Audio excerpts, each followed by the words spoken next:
Hello everybody, welcome to my channel. Ang ganda-ganda talaga ng puno na ito. Kumbaga sa Japan, cherry blossom, sa sakura, dito naman sa Korea naman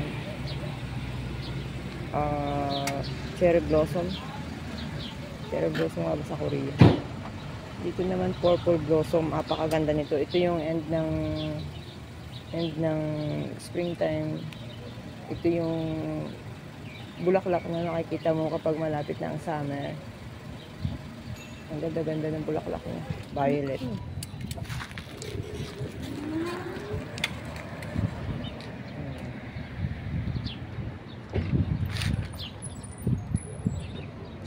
Ganda no. Tapos ang dami nahulog sa baba.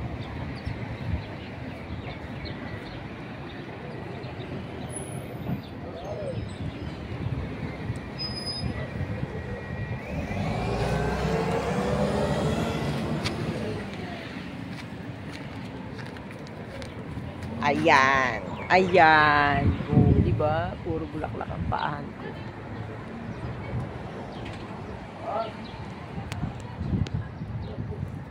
Bye-bye.